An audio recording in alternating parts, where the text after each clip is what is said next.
Hi, my name is Austin, and for the BBE 2201 Renewable Energy and the Environment course, I did the home energy audit for my Do Something and Report It project, looking at just the electricity use in our apartment only.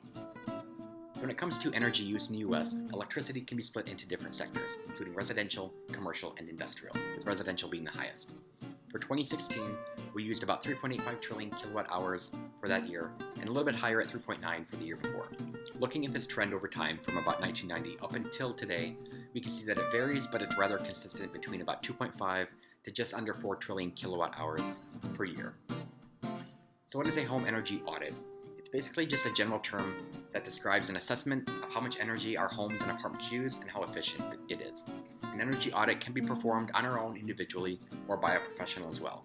Other components that I did not include in mine include carbon monoxide testing, heating and cooling, and infrared imaging.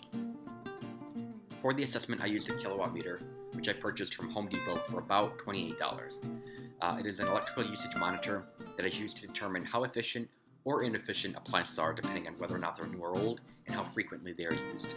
When it came to the data collection, my roommate and I tested several different appliances within our apartment, which ranged from a microwave to different types of lighting, including LED and halogen light bulbs, and our dishwasher, as well as a few chargers and a hairdryer, to name a few of the items. When it came to logging the data, the electrical usage and the amount of time that each item was tested for was noted. 9 different items were tested in total and a few different light bulbs. Phantom power was also logged for our items, but there was no major accrual of electrical usage for any of the items we tested and looked at.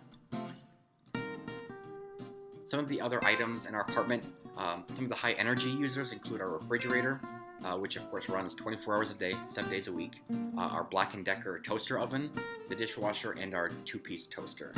Some of the low energy users include our 45-inch LCD LG TV, LED light bulbs, and a hairdryer. Now, there are 3 of us guys who live in this apartment, so that last item does not get used very frequently, thus it is a low energy consumer. Looking at some of the data down below, I calculated our total cost per day for the items we tested to be about 58 cents, which translates to $18 per month, which makes sense given that we tested probably about half of the items that we use on a regular basis. Some other high energy consumers that we did not test include our HVAC unit and our washer dryer. What was interesting for the toaster oven, the toaster, and the microwave were all tested for a very short period of time, but they had rather high values in terms of usage per day. The LG TV and the LED light bulbs, which include the IKEA floor lamp, contributed virtually nothing to our total cost overall. The glow lights are halogen, which is why they have a little bit higher value. Looking at this data graphically, we can see that our dishwasher and our fridge are the highest. The dishwasher gets ran once or twice a day and accrues about 1.1 kilowatts worth of electrical use per cycle. We also tested a cell phone charger for an iPhone, but it has such a small value, even though we tested it for a long period of time, that we did not include it on our graph.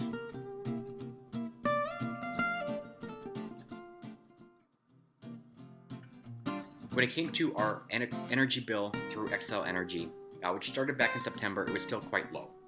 This was because we had not yet purchased our toaster oven, which is a high consumer item for our apartment.